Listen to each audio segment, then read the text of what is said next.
अस्सलाम वालेकुम बेटा टॉपिक कूलम्स लॉ, इससे मुताल्लिक कुछ कम्पिटिटिव एग्ज़ाम के एमसीक्यूज़ हमने की थी। आज मज़ीद कुछ एमसीक्यूज़ को हमने डिस्कस करना है। चैप्टर नंबर 12 इलेक्ट्रोस्टैटिक्स फ़िज़िक्स में से आपका ये टॉपिक है। फर्स्ट एमसीक्यूज़ है, there are two charges 1 microcoulomb and 6 microcoulomb, the ratios of forces acting on them will be. UHS 2008 में ये आपसे एमसीक्यूज़ पूछी जा चुकी है कि दो चार्जेस हैं जिनकी मैग्नीट्यूड 1 माइक्रोकूलम 6 माइक्रोकूलम के बराबर है। अब इनके ऊपर लगने वाली जो फोर्सेस हैं, चाहे वो पहले चार्ज के ऊपर या दूसरे चार्ज के ऊपर, उन फोर्सेस के दरमियान में जो रेशो होगी वो बेटा रेशो क्या बनेगी। तो एज़ वी नो दैट बेटा कूलम्स लॉ, हमने इसके बारे में पढ़ा था कि ये थर्ड लॉ को फॉलो करता है। F12 बराबर होता है -F21 के। अगर इनकी मैग्नीट्यूड फॉर्म देखी जाए तो आपके पास यहाँ से बेटा, चूँकि दोनों चार्जेस के ऊपर एक जैसी फोर्स लगेगी मैग्नीट्यूड में, इसीलिए मैग्नीट्यूड ऑफ फोर्सेस दोनों के ऊपर एक जैसी होगी, ये सेम है। तो F12 रिप्लेस किया जा सकता है बेटा किससे, F21 से। ठीक है बेटा, मैं किसी एक वैल्यू को रिप्लेस अगर कर दूं तो इन दोनों के दरमियान में रेशो F12 डिवाइडेड बाई 21 की जगह पर भी मैं बेटा 12 कर देता हूं, कैंसिल आउट हो जाएंगे, दोनों पर 1 बाकी रहेगा, तो रेशोज़ आएंगे बेटा 1:1। बी ऑप्शन आपका करेक्ट है। सेकंड एमसीक्यूज़ है, when two charges are equal Q each force they exert on each other F, when one of the charge is double then 2Q charge exerts a force of 2 Newton on the charge Q. The force exerted by the Q on 2Q is। UHS 2009 में आपसे MCQs पूछी जा चुकी है कि आपके पास दो charges थे, पहले जिनकी मैग्नीट्यूड थी Q और उनके ऊपर जो लगने वाली फोर्स थी F थी। हमने एक चार्ज को डबल कर लिया। अब ये डबल होने वाला चार्ज जिसकी मैग्नीट्यूड दुगनी हुई है, ये 2 न्यूटन की फ़ोर्स लगा देता है बेटा Q चार्ज के ऊपर, वो पहला जो चार्ज था। अब वो सवाल हमसे कर रहा है कि फ़ोर्स बता दें जो Q चार्ज 2Q यानी कि डबल होने वाले चार्ज के ऊपर एक्सर्ट करेगा, वो बेटा हमने फ़ोर्स बतानी है। बेटा यही फार्मूलिज़म रहेगा, चाहे आप मैग्नीट्यूड ऑफ चार्ज बढ़ा दें, उनके डबल होने की वजह से आपके पास फोर्स की मैग्नीट्यूड भी बेटा दुगना हो जाएगी। ऑप्शन आपके पास डी करेक्ट है 2F का। थर्ड एमसीक्यूज़ है, 3 charges Q, Q and 4Q are placed in a straight line of length L at a point distance 0, L/2 and L respectively from one end. In order to make net force on Q0, the charge Q must be equal to। UHS 2010 में आपसे MCQs पूछी जा चुकी है कि हमारे पास 3 charge थे, smaller Q, capital Q और 4Q, जिनको एक लाइन के अंदर रखा गया था और ये वो लाइन जिस पर प्लेस किए गए थे उसकी लेंथ थी बेटा टोटल L। अब पहले चार्ज को 0 यानी कि इनिशियल पॉइंट पर रखना है, दूसरे चार्ज को L/2 लेंथ के ऊपर रखना है और तीसरे चार्ज को बेटा L लेंथ के ऊपर जाकर प्लेस करना है, एक किसी एंड से स्टार्ट करते हुए। अब नेट फोर्स को अगर हमने 0 बनाना हो, जो फोर्स किसके ऊपर लग रही है, स्मॉल Q के ऊपर, उस नेट फोर्स को 0 करना है। The charge Q must be equal to, तो इस कैपिटल Q पर क्या कुछ कंडीशंस होनी चाहिए वो बेटा हमने बतानी है। इसके लिए बेटा पहले डायग्राम बना लेते हैं, डायग्राम बनाने के बाद हम इसको सॉल्व आउट कर लेंगे। ये जैसे बेटा 3 चार्जेस उसने हमें बताए थे, Q और कैपिटल Q, ये थर्ड चार्ज था हमारे पास 4Q, जिनको एक लाइन के अंदर रखा गया था। इस तरह की कॉन्फ़िगरेशन थी हमारे पास। ठीक है बेटा, टोटल ये लेंथ है बेटा आपके पास L। ठीक है बेटा, ये L फासला के ऊपर रखे गए थे। अब देखें, फर्स्ट के लिए ये 0 पॉइंट है, सेकंड के लिए देखना चाहें, ये यहाँ से लेकर यहाँ तक का इसका जो डिस्टेंस है बेटा वो L/2 बनता है, इसीलिए L/2 उसमें लिखा हुआ है। और इसके लिए अगर ऑब्ज़र्व करना चाहें तो बेटा आपके पास ये भी लेंथ हाफ हो जाएगी। क्लियर बेटा? तो ये कन्फिग्रेशन थी। अब गौर कीजिएगा, वो कहता है कि इस क्यू के ऊपर हमने नेट फोर्स ज़ीरो करनी है। वो नेट फोर्स कैसे ज़ीरो होगी? उसके लिए बेटा इस चार्ज के ऊपर दो फोर्सेस लगेंगी, इसकी वजह से और इसकी वजह से। वो दोनों फोर्सेस क्या होंगे? फ़र्ज़ कर लेते हैं एक फ़ोर्स है बेटा इस क्यू चार्ज के ऊपर इस 4Q की वजह से, तो उस F को मैं बेटा लिख देता हूँ F4Q। ठीक है बेटा, Q चार्ज के ऊपर 4Q चार्ज की वजह से लगने वाली फ़ोर्स ये है। और दूसरी जो फोर्स है बेटा वो इस Q की तरफ से अपोजिट में इसलिए बना रहा हूँ बेटा, हमने नेट इनका ज़ीरो करना है तो एक को अपोजिट हमें लेना पड़ेगा। अब ये जो फोर्स है ये इस स्मॉल क्यू के ऊपर लग रही है कैपिटल Q की वजह से, तो अपोजिट मैंने इसीलिए लिया है ताकि हम इनका नेट ज़ीरो बना सकें। अब इन दोनों को F Q चार्ज के ऊपर 4Q चार्ज की वजह से लगने वाली फ़ोर्स, आपके पास बेटा इसका रिलेशन K, ठीक है बेटा, Q की मैग्नीट्यूड 4Q की मैग्नीट्यूड डिवाइडेड बाय इन दोनों के दरमियान में अगर सेपरेशन को देखना चाहें तो बेटा सेपरेशन टोटल L है, यहाँ से लेकर यहाँ तक, तो L का स्क्वायर करना है। ठीक है बेटा, जबकि फोर्स स्मॉल Q के ऊपर ड्यू टू कैपिटल Q ये इक्वल होगी K कांस्टेंट स्मॉल Q की मैग्नीट्यूड और इधर से बेटा कैपिटल Q की मैग्नीट्यूड डिवाइडेड बाय इन दोनों के दरमियान में डिस्टेंस देखें, इन दोनों के दरमियान में बेटा डिस्टेंस L/2 है, तो L/2 सेपरेशन का स्क्वायर। अब अगर तो हमने नेट फोर्स ज़ीरो करनी है तो F स्मॉल Q के ऊपर 4Q की वजह से लगने वाली ये इक्वल माइनस होगी उस फोर्स के जो कि स्मॉल Q चार्ज के ऊपर due to capital Q charge लग रही होगी।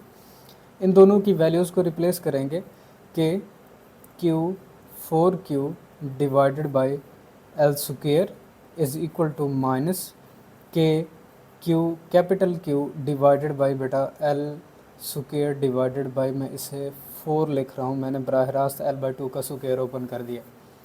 K से बेटा K को कैंसिल आउट कर दें, Q से Q की वैल्यू कैंसिल आउट हो जाएगी और इधर से बेटा L स्क्वायर से L स्क्वायर को हमने कैंसिल आउट कर देना है। अब यहाँ तो 4Q आपके पास रिमेनिंग रहेगा, डिवीजन की डिवीजन ऊपर जाकर मल्टीप्लाई होगी -4 कैपिटल Q, 4 से 4 को हटा दें, आपके पास Q बराबर होगा माइनस कैपिटल Q या माइनस स्मॉल Q बराबर होगा कैपिटल Q के। कैपिटल Q को हमेशा उस छोटे चार्ज के बराबर की मैग्नीट्यूड लेकिन अपोजिट डायरेक्शन यानी कि अपोजिट साइन रखना पड़ेगा। अगर तो स्मॉल Q मस्बत है तो इस कैपिटल Q को नेगेटिव चार्ज होना लाजमी पड़ेगा। तो ये कंडीशंस हैं उस कैपिटल Q के ऊपर जो हमसे पूछी गई थी और बेटा वो ऑप्शन आपके पास है ए करेक्ट। फोर्थ MCQs है an alpha particle has twice the charge of proton, two protons are separated by a distance d, exert a force of n on each other. What must be the separation between the alpha particles so that they also exert a force F on each other? UHS 2012 में ये आपसे MCQs पूछी जा चुकी है कि दो proton हैं जिनको एक स्मॉल फासला d के ऊपर रखा गया है और एक दूसरे के ऊपर F फोर्स एक्सर्ट करते हैं। अगर तो अल्फ़ा पार्टिकल के ऊपर दो प्रोटॉन के बराबर का चार्ज मौजूद हो, ये तो ऑलरेडी हम जानते हैं कि अल्फ़ा पार्टिकल्स हमेशा जो अपने पर चार्ज रखते हैं वो डबल ऑफ द प्रोटॉन के बराबर होता है। तो what must be the separation between the alpha particles? Alpha particles के दरमियान में सेपरेशन क्या होनी चाहिए वो हमने बतानी है कि इन दो अल्फ़ा पार्टिकल्स के ऊपर भी वही फोर्स लग रही हो F जो पहले दो प्रोटॉन्स के ऊपर लग रही थी। तो इसके लिए बेटा सारी कैलकुलेशंस हमने करनी है दोबारा से। तो हेयर इस अगर प्रोटॉन्स के लिए फ़ोर्स को लिखना चाहेंगे Fp मैं इसको लिख रहा हूँ कि आपके पास बेटा कांस्टेंट रहेगा और प्रोटॉन्स के ऊपर चार्ज और दूसरे प्रोटॉन के ऊपर चार्ज डिवाइडेड बाय इन दोनों के दरमियान में सेपरेशन उसने d कही है, हम इसे d स्क्वायर कर लेते हैं बेटा, k e square divided bye d square वैसे बना लेता हूँ। Force between the alpha particles, मैं इसको अल्फ़ा लिख रहा हूँ बेटा k, और अल्फ़ा पार्टिकल्स के ऊपर उसने कहा था कि डबल ऑफ द प्रोटॉन के बराबर चार्ज होता है, एक की तरफ से और दूसरे अल्फ़ा पार्टिकल की तरफ से 2e। और इनके दरमियान में सेपरेशन को थोड़ा सा डी प्राइम से अगर रिप्रेजेंट कर दें तो इसका स्क्वायर बेटा रिलेशन बनेगा कि 4e square divided by D prime और उसका square. As we know that उसने कहा कि दोनों पर फोर्स एक जैसी लगनी चाहिए। अगर तो फोर्स दोनों के दरमियान में एक जैसी है तो यहाँ से हमारे पास बेटा रिलेशन बनेगा K E square divided by D square बराबर है 4 K E square divided by D prime और उसका स्क्वायर। के डी और के ई स्क्वायर से के ई स्क्वायर को बेटा कैंसल आउट कर दें, यहाँ पर 1 है, क्रॉस मल्टीप्लिकेशन कर लें तो क्रॉस मल्टीप्लिकेशन से डी प्राइम स्क्वायर बराबर हो जाएगा बेटा 4d स्क्वायर के। दोनों तरफ से जज़र करेंगे तो बेटा डी प्राइम यानी कि अल्फ़ा पार्टिकल्स के दरमियान में पाई जाने वाली सेपरेशन वो हमारे पास कैलकुलेट हो जाएगी। यहाँ पर 2 स्क्वायर जज़र से ख़त्म हो जाएगा और डी यानी कि 2d के बराबर। तो जितनी प्रोटॉन के दरमियान में हमने सेपरेशन रखी थी उन सेपरेशन से हमें दुगना सेपरेशन करनी पड़ेगी, तब जाकर हमारे पास अल्फ़ा पार्टिकल्स के दरमियान में वही कूलम फोर्स होगी, वही इलेक्ट्रोस्टैटिक फोर्स होगी जो कि दो प्रोटॉन पार्टिकल्स के दरमियान में हुई थी। तो इसके लिए ए ऑप्शन आपके पास बेटा करेक्ट है। फिफ्थ MCQs है the ratios of the forces between two small spheres with constant charges A in air B in a medium for dielectric constant K is. UHS 2010 में आपसे MCQs पूछी जा चुकी है कि दो स्मॉल चार्ज सफ़ेयर्स हैं आपके पास और इन दो चार्ज सफ़ेयर्स के दरमियान में जो फोर्सेस होंगे उनकी रेशोज़ हमने बतानी है। और एक कंसिड्रेशन बेटा हमने लेनी है, तो dielectric for a medium अगर उसकी वैल्यू के बराबर हो तो इसकी कैलकुलेशंस बेटा हमने कैसे करनी है। हियर इज हमारे पास दो चार्ज सफ़ेयर हैं ए बी, इसके लिए अब फॉर द वैक्यूम यानी कि अगर इन दोनों के दरमियान में एयर मौजूद हो 1/4 पाई एप्सिलॉन नॉट और बेटा यहाँ पर QA QB यानी कि ए सफ़ेयर के ऊपर चार्ज और बी सफ़ेयर के ऊपर चार्ज, और अगर इन दोनों को फासला डी के ऊपर रखा गया तो इनके दरमियान में सेपरेशन यानी कि उसका स्क्वायर बन जाएगा। अब दूसरा FAB फॉर अ मीडियम अगर इसको कैलकुलेट करना चाहें कि जब हमने कोई आकर मीडियम प्लेस आउट किया है तो उसके लिए कूलम फोर्स का रिलेशन हमने पढ़ा था 4 पाई एप्सिलॉन नॉट और एप्सिलॉन आर हमने बनाना है जिसे रिलेटिव परमिटिविटी या हम property of a medium epsilon R कहते हैं। QA यानी कि इस सफ़ेयर के ऊपर जो चार्ज है उसकी मैग्नीट्यूड और बी सफ़ेयर के ऊपर जो चार्ज है उसकी मैग्नीट्यूड डिवाइडेड बाय डी और इनके दरमियान में separation. As we know that उसने हमें बताया कि एप्सिलॉन आर के बराबर है यानी कि डाई इलेक्ट्रिक मीडियम जो हमने आकर प्लेस किया था उसकी खसूसियत के बराबर है। तो हेयर इज़ आपके पास इसी ही फार्मूला को बेटा थोड़ा सा रीअरेंज कर लेना है 1/4 पाई एप्सिलॉन नॉट तो वैसे रहने एप्सिलॉन आर की जगह पर इसको के लिख लें QA QB डिवाइडेड बाई बेटा डी स्क्वायर आपके पास बनेगा। अब इन दोनों के दरमियान में उसने का ratio F vacuum divided by F medium, हमने कॉलम लॉ के अंदर इसका रिलेशन पढ़ा था बेटा, हमारे पास किस चीज़ के बराबर बनता है एप्सिलॉन आर के। ठीक है बेटा, तो डायरेक्टली तौर पर आप इन दोनों को वैल्यूज़ पुट करेंगे तब भी आपके पास रिलेशन यही बनेगा। अब एप्सिलॉन आर आपके पास के बराबर है तो के डिवाइडेड बाई 1 तो रेशो 1 और ऑप्शन आपके पास बनता है बेटा बी करेक्ट।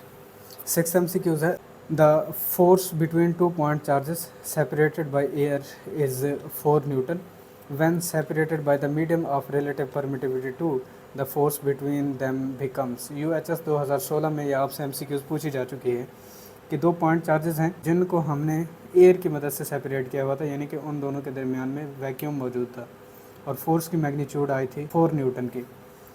अब अगर उनके दरमियान में कोई मीडियम हायल कर दिया जाए और उस मीडियम की रिलेटिव परमिटिविटी की वैल्यू आपके पास 2 के बराबर हो तो उस वक्त फोर्स फॉर द मीडियम क्या बनेगी वो बेटा हमने कैलकुलेट करनी है।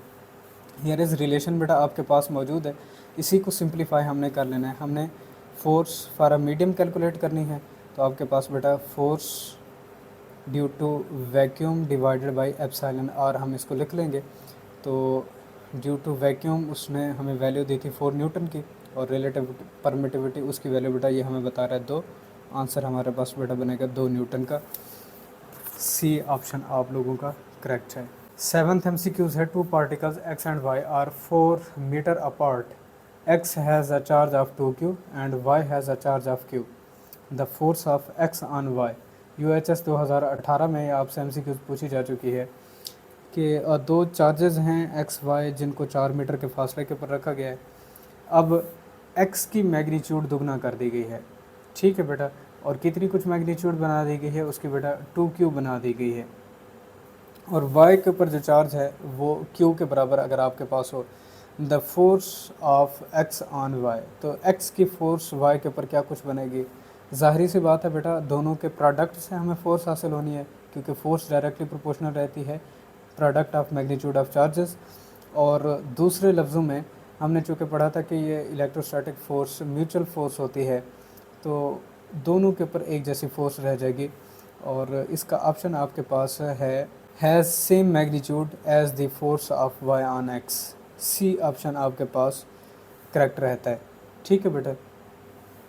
8th MCQs है, a charge 5 coulomb is 10 metre from a charge whose magnitude is -2 coulomb, the electrostatic force on positive charge is UHS 2018 में ये आपसे MCQs पूछी जा चुकी है कि दो चार्जेस हैं, एक के ऊपर मैग्नीट्यूड है 5 कूलम के, दूसरे के ऊपर है बेटा -2 कूलम। माइनस का यहाँ पर साइन नेगेटिव चार्ज को रिप्रेजेंट कर रहा है, ना कि बेटा इसकी मैग्नीट्यूड माइनस है। अब वो कहता है कि पॉजिटिव चार्ज के ऊपर इलेक्ट्रोस्टैटिक फोर्स क्या होगी, वो बेटा हमने फोर्स कैलकुलेट करके देनी है। तो हेयर इज़ बेटा फोर्स का रिलेशन आपके पास होता है के क्यू और 1q2 divided by R square. Diagram अगर बेटा इसकी बनाना चाहेंगे, ये 5 कॉलम और यहाँ पर आपके पास बेटा -2 कॉलम, इन दोनों के दरमियान में इलेक्ट्रोस्टैटिक फोर्स। अब हमने इस चार्ज के ऊपर फोर्स को बताना है। पहले तो बेटा यहाँ से फोर्स की वैल्यू, के की वैल्यू 9 ज़रब 10 की ताकत 9, Q1 आपके पास बेटा है 5, Q2 आपके पास बेटा उसकी वैल्यू यहाँ इसने हमें बताई हुई है 2, हमने मैग्नीट्यूड लिखनी है, डिवाइडेड बाई आर यहाँ पर 10 था, उसका बेटा हमने स्क्वायर कर लेना है। 10 और इसकी पावर एक कैंसिल आउट कर दें, इस 10 की पावर को जब ऊपर लेके जाएंगे -1 बनेगा, यहाँ से एक रिमूव कर लें, तो 9 10⁻⁸ कूलम आपके पास फोर्स बनेगी। अब यहाँ से गौर कीजिए, फोर्स हमेशा इलेक्ट्रिक फील्ड की डायरेक्शन में लगती है। उसका फार्मूला हमने बेटा F बराबर है QE ये पढ़ा था। और किसी एक पॉजिटिव चार्ज की वजह से हमेशा फील्ड लाइंस रेडियली आउटवर्ड होती हैं, ठीक है बेटा। तो इलेक्ट्रिक फील्ड की अगर डायरेक्शन ये है टूवर्ड्स द नेगेटिव चार्ज, तो पॉजिटिव चार्ज के ऊपर लगने वाली फोर्स भी बेटा इसी ही डायरेक्शन में होगी। तो यहाँ पर आपके पास 9 10⁸ Newton towards the negative charge, ये ए ऑप्शन आपका करेक्ट रहता है। 9th MCQs है, charge Q is spread uniformly along the circumference of a circle of radius r, a point particle with a charge Q is placed at the center of this circle. The total force exerted on the particle can be calculated by the Coulomb's law। UHS 2019 में ये आपसे MCQs पूछी जा चुकी है कि हमारे पास एक चार्ज सफ़ेयर है जिसके बाहर हमने चार्ज को फैलाया हुआ है। अब उसके इंटीरियर के अंदर अगर कोई टेस्ट चार्ज जाकर प्लेस करना चाहेंगे तो उसके ऊपर कितनी कुछ फोर्स लगेगी। एज वी नो दैट बेटा, गॉसेस लॉ आपने पढ़ा था कि flux Q divided by epsilon not. आपने यहाँ से एक रिलेशन चेक करना है कि जब भी सफ़ेयर के ऊपर चार्ज स्प्रेड होता है, टेस्ट चार्ज चाहे आप गॉसियन सरफेस कंसिडर करके वहाँ पर रखते थे, प्लेस आउट करते थे, उस टेस्ट चार्ज को फ़िलहाल अकाउंट ना करें। ये बताएं इंटीरियर द सफ़ेयर कोई चार्ज मौजूद है, with in the Gaussian surface कोई चार्ज मौजूद नहीं है, इसका मतलब फ्लक्स ज़ीरो हो जाएगा। अब फ्लक्स की एक दूसरी डेफिनेशन होती है E.A, ठीक है बेटा, फ्लक्स ज़ीरो है E.A, ठीक है बेटा। हमेशा E यहाँ से हमने ज़ीरो के बराबर कैलकुलेट की थी, नल वेक्टर, क्लियर बेटा।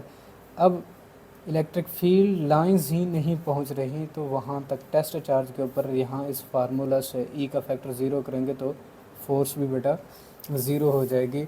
तो यहाँ पर आपके पास result of calculation is zero, D option आपका करेक्ट रहता है बेटा।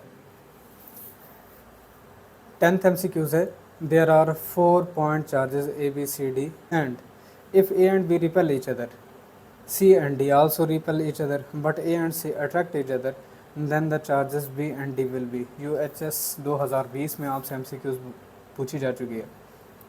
4 पॉइंट चार्जेस हैं और उनके अंदर कंडीशन भी कैसे बता रहा है कि A B को रिपेल करता है, C D को रिपेल करता है, जबकि एक और कंडीशन देखने में आती है कि A C को अट्रैक्ट करता है। तो बेटा यहाँ कन्फिग्रेशन बना लेते हैं। ये हमारे पास हैं बेटा 4 पॉइंट चार्जेस जिनको एक ख़ास फासला के ऊपर रखा गया है। उसने फासला डिस्कस ही नहीं किया तो हम भी डिस्कस नहीं करते। A, B, C और D। उसने कहा कि A और B एक दूसरे को रिपेल करते हैं। ठीक है बेटा, लेट्स से फ़र्ज़ कर लेते हैं ये प्लस Q है और ये भी हमारे पास बेटा प्लस Q है और एक दूसरे को बेटा क्या कर रहे हैं, रिपेल कर रहे हैं।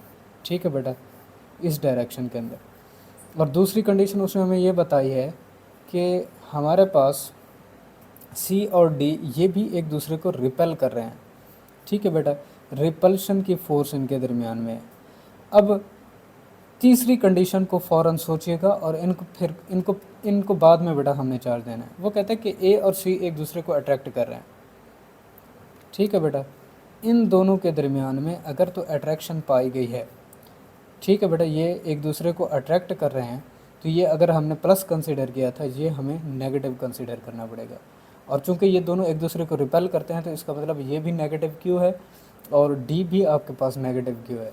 अब उसने हमसे कमेंट पूछा था कि डी और बी ये अट्रैक्ट करेंगे या रिपेल करेंगे। ऑलरेडी बेटा एक प्लस है और दूसरा आपके पास नेगेटिव है, तो ये एक दूसरे को अट्रैक्ट करेंगे, ये ही हमने बताना था।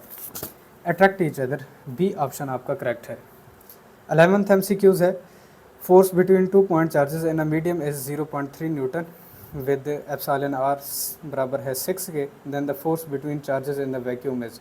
UHS 2020 में ही आपसे MCQs पूछी जा चुकी है कि 2 पॉइंट चार्जेस के दरमियान में फ़ोर्स जब कोई एक मीडियम प्लेस किया जाता है वो आपके पास बनती है बेटा 0.3 न्यूटन की, और जो मीडियम प्लेस हमने किया था उसकी जो परमेबिलिटी कांस्टेंट है वो 6 के बराबर है। अब अगर उन्हीं दो चार्जेस के दरमियान में से वो मीडियम हटा लिया जाए और वैक्यूम क्रिएट करा दी जाए तो उनके दरमियान में फ़ोर्स क्या होगी। बेटा फार्मूला पहले लिख दिया है मैंने, अब भी दोबारा, F vacuum F medium, electrostatic force in vacuum divided by electrostatic force in a medium, ये आपके पास एप्सिलॉन आर के बराबर थी। आपने F vacuum electrostatic force for a vacuum free space ये आपने फाइंड करनी है, तो आपके पास F मीडियम को आपने मल्टीप्लाई कर लेना है अब एप्सिलॉन आर के साथ। 0.3 को 6 के साथ मल्टीप्लाई करेंगे तो आंसर बेटा आपके पास बनता है C करेक्ट 1.8 न्यूटन। तो बेटा ये कुछ मज़ीद MCQs थी कूलम लॉ से मुतालिक, जो कि आप chapter number 12 second year physics electrostatics का पहला टॉपिक था हमारा। इंशाल्लाह अपने नेक्स्ट लेक्चर के साथ हाज़िर होंगे। इजाज़त दीजिए, अल्लाह हाफ़िज़।